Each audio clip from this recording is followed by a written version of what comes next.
People with prediabetes sometimes have no symptoms at all, potentially explaining why such a high percentage of people don't know they have this condition. Another possibility is that prediabetes develops slowly, and people often grow accustomed to symptoms which would otherwise be considered a warning sign. Downplaying the symptoms is just what they know as being normal for them. So, to identify prediabetes, it's helpful to know what symptoms commonly appear prior to diabetes developing, as well as what signs, symptoms, and risk factors are associated with insulin resistance. Insulin resistance precedes both prediabetes and diabetes, so knowing what signs and symptoms come along with it can help in identifying prediabetes.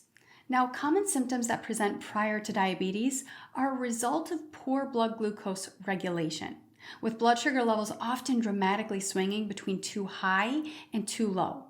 When blood sugar is too low, we call it hypoglycemia. Symptoms associated with this blood sugar roller coaster that can be seen as early indications that prediabetes is potentially a problem include fatigue, brain fog, headaches, intense food cravings, especially for sweets, irritability, especially when going for longer periods of time without food, what we know as feeling hangry, feeling shaky or lightheaded when going for longer periods of time without food, and difficulty sleeping. In addition to the risk factors associated with developing diabetes, such as living a sedentary lifestyle and having high blood pressure, other physical signs and factors that are associated with insulin resistance include skin tags, patches of dark velvety skin around the armpits, neck, and groin regions, obesity, especially in the abdominal region, smoking, eating a diet high in carbohydrates, taking certain medications such as corticosteroids, antipsychotics, and HIV medications,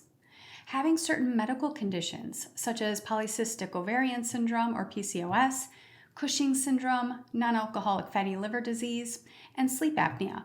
You might also find it helpful to be aware of the symptoms associated with type 2 diabetes, so I'll make sure to link below to a short video I did explaining those symptoms. Awareness of the symptoms is key when it comes to recognizing prediabetes and diabetes and can serve as a helpful cue that you should see your doctor to get your blood tested to see if you have either of these conditions. Both prediabetes and diabetes are reversible. With specific lifestyle strategies, you can turn things around naturally. I'll make sure to link below to a video that I did on how to reverse type 2 diabetes. Thank you so much for watching. I hope you enjoyed this video. I'd be so grateful if you could please be sure to click the thumbs up button and make sure to subscribe to our channel for more information on type 2 diabetes and prediabetes and how to reverse them naturally. I'll see you next time.